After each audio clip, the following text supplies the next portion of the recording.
Hello guys, welcome back to my channel. അപ്പം നമ്മുടെ ഇന്നത്തെ പരിപാടി എന്താണെന്ന് വെച്ച് കഴിഞ്ഞാൽ ദുബായിൽ നമുക്കൊരു ഡെസേർട്ടിൽ കൂടെ ഒന്ന് പോകണമെന്ന് നമുക്ക് ആഗ്രഹം തോന്നി. നാളെയാണ് ട്രക്കിങ് വരുന്നത്. ട്രക്കിങ് അതിനെന്തോ ആണെന്ന് പറയാം. നമ്മൾ വണ്ടി എടുത്ത് ഇങ്ങനെ ഡെസേർട്ടിൽ പോകുന്നതിന് അതിൻ്റെ പേരൊക്കെ അങ്ങ് മറന്നുപോയി. ഞാൻ നാട്ടിലായതുകൊണ്ട് നാട്ടിൽ ഇങ്ങനത്തെ പരിപാടിയൊന്നുമില്ല. പിന്നെ നമ്മൾ ഒറ്റയ്ക്ക് പോകാമെന്ന് വിചാരിച്ചു. ഒറ്റക്ക് അത്ര ദൂരമൊന്നും നിങ്ങൾ പോകാൻ പാടില്ല. ട്രക്കിങ്ങിന് മിനിമം ഒരു ചെറിയൊരു ഡിസ്റ്റൻസ് പോകണം. അല്ലെങ്കിൽ നിങ്ങൾ കറക്റ്റ് ഒരു 500 മീറ്ററൊക്കെ എടുത്തിട്ട് ഒരു സ്ഥലം വരെ അതിൻ്റെ ഓപ്പണിങ്ങും എൻഡും ഉണ്ടെങ്കിലേ പോകാൻ പാടുള്ളൂ. ഇത് ഞാനിപ്പം വെറുതെ നാളെയാണ് പോകുന്നത്. പക്ഷേ ഇപ്പം വെറുതെ ഒരു സുഖത്തിന് വന്നപാട് ഇലേ പോകുന്നതാണ്. ഇതെനിക്ക് അറിയുന്ന വയ്യ. ഇലേ പോയിട്ട് ഒരു പെട്രോൾ പമ്പിൻ്റെ ബാക്കിലെത്തുക.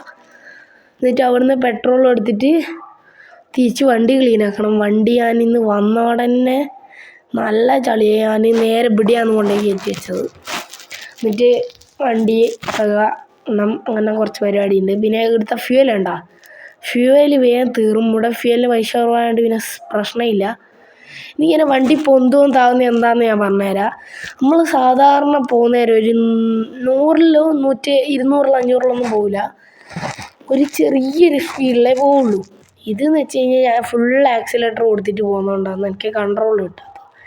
അല്ലെങ്കിൽ LC പക്ക കൺട്രോൾ വണ്ടിയാണ്. പിന്നെ എനിക്ക് വണ്ടി കുറച്ച് ടച്ച് വിട്ടു. ഞാൻ നാട്ടിൽ കുറേ ഹൈ പവർ ഉള്ള വണ്ടിയെല്ലാം ഓടിക്കുന്നതുകൊണ്ട് ടച്ച് വിട്ടു. നാട്ടിൽ എനിക്ക് ഫുള്ള് ഹൈ പവറുള്ള വണ്ടി ഓടിക്കലാണ്. അപ്പം അങ്ങനെ ടച്ച് വിട്ടു പോയിട്ടുള്ളത്. അതുകൊണ്ട് LC ഓടിക്കുമ്പോൾ കുറച്ച് പ്രശ്നമുണ്ട്. ഈ LC നമ്മൾ നാട്ടിൽ കൊണ്ടുപോയിരിക്കുന്നതായിരിക്കും കുറച്ച് കാലത്തിന് ശേഷം. അപ്പം നേരെ നമുക്ക് പെട്രോൾ ഫുൾ ടാങ്ക് ഒന്ന് അടിയണം. ഇത് പെട്രോൾ അടിയും ഭയങ്കര ടൈം എടുക്കും കേട്ടോ ഗൈസ്. ഇതാ വണ്ടിയുടെ മുന്നിലെ ബമ്പറെല്ലാം ചിളിങ്ങിയിരിക്കുന്നത്. ഇത് സംഭവം എന്ന് വെച്ച് കഴിഞ്ഞാൽ ഞാൻ പോകുമ്പോൾ തുള്ളി അടിച്ചില്ലേ, അപ്പോൾ പറ്റിയതാണ്. അതിന് ശരിയാക്കാൻ നല്ല പൈസ വേണ്ടി വരും. അപ്പം നോക്കിയിട്ട് നാളെ പോവും. അല്ലെങ്കിൽ ഈ വണ്ടി എടുക്കാണ്ട്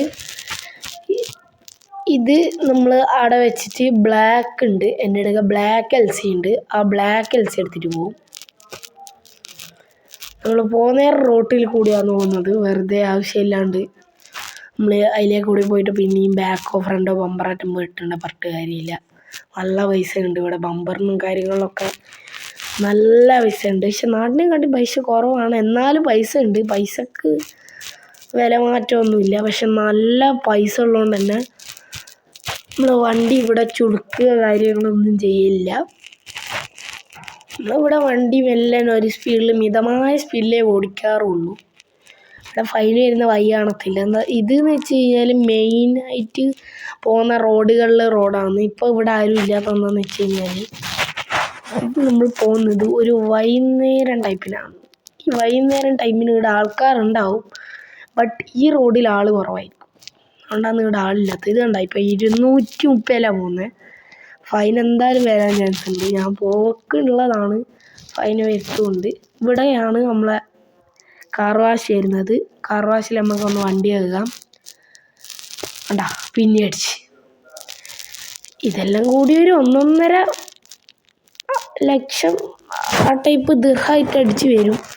ഒരു 50,000 ദിർഹം വരും. പ്രശ്നമില്ല എന്നൊന്നും പറയാൻ പറ്റത്തില്ല. 50,000 ഇല്ല, ഒരു 10,000-20,000 ദിർഹം വരും. 5-6 ലക്ഷത്തിൻ്റെ പണിയുണ്ട്. ഫ്രണ്ട് ബമ്പർ ഒന്ന് മാറ്റണം.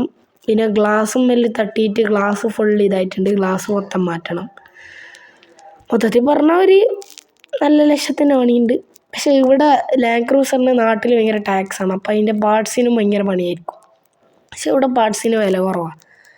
ഇവിടെ ഇപ്പം 4 ലക്ഷം ഉണ്ടെങ്കിൽ ബമ്പറും കാര്യങ്ങളും കിട്ടും. അപ്പം നമുക്ക് ഇവിടെ വണ്ടി നേരെ ഇനി വണ്ടി ടയർ മാറ്റി നേരെ വണ്ടി ഇതാക്കാം.